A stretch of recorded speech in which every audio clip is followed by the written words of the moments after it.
Mga igsoon, maayo nga adlaw. Dunay pangutana nga hatagan nato karon pagtubag. Gikan ni Fernando Taujo. Nga matud pa niya, Roderio, mangutana ko nimo, hinaut na kini imong matubag. Nagtugot ba ang Dios Amahan nga magbutang og mga pari ngadto sa mga hintil, ilabi na sa gitawag niya og papa? Ang atong tubag, yes. Nagtugot ang Dios nga magbutang og papa og mga pari ngadto sa mga hintil. Pero una, angay natong hibaluan nga kining hierarchy sa orden adunay ni tulo ka hutong, og ang nauna niini mao ang obispo, og ang ikaduha kining pagkapari, o ang ikatulo kining diakono. Naa sa Biblia. Unya angay natong hibaluan nga ang tanan nga mga apostoles mga obispo. Gani sa ilang panahon doon na sila conclave, no? Kung doon ay conclave karon sa ato ang mga obispo nga magpili og bag-ong Santo Papa, mao kini ang gihimo sa mga apostoles kanhi. Na ato mabasa sa Buhat 1:20. Nga matud pa, unto his bishopric let another take.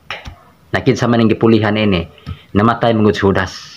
Pagkamatay ni Judas, nag-conclave, nagpili, nagripa ang mga kining apostoles kung kinsa ang mupuli ni Judas sa iyang pagkaobispo.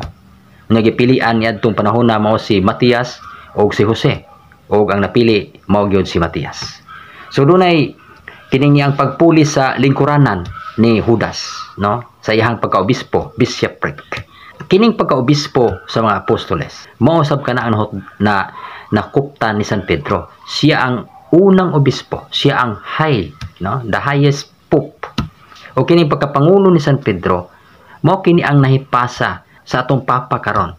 Tungod kay si San Pedro mao man usab ang obispo sa mga hintil. Gani kung atong basahon ang Buhat 15 sa iyang bersikulo 7, ingon ani atong mabasa. Human sa taas nga lantungi mitindog si Pedro umingon, mga igsoon, nahibalo kamo nga kaniadto gipili ako sa Dios gikan kaninyo aron magwalis sa maayong balita ngadto sa mga dili Hudiyo, aron makadungog sila niini og mutuo. So si San Pedro nga mao ang unang Santo Papa magwawalis sa mga dili Hudiyo.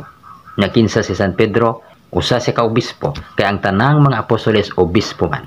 O kini pagka-obispo, pagka-papa ni San Pedro, mao kini ang gahom nga gipasa sa atong mga papa karon. Mao kini ang gahom nga gikan ni Kristo gipiya ni San Pedro o gitunol usab kini sa mga sumusunod sa mga apostoles, o kana mao ang atong mga Santo Papa karon.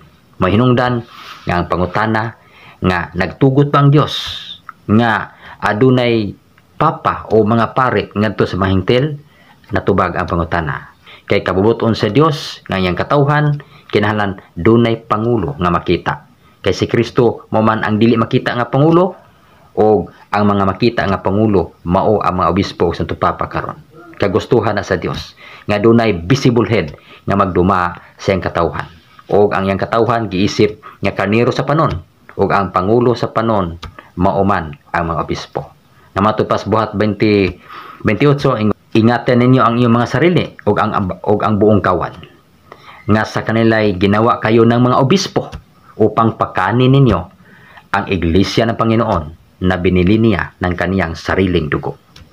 So klaro kayo o tataw na ang magbalantay sa katawhan sa Dios mao ang mga obispo, o kanang obispo ang pangulo, mao kana ang Santo Papa.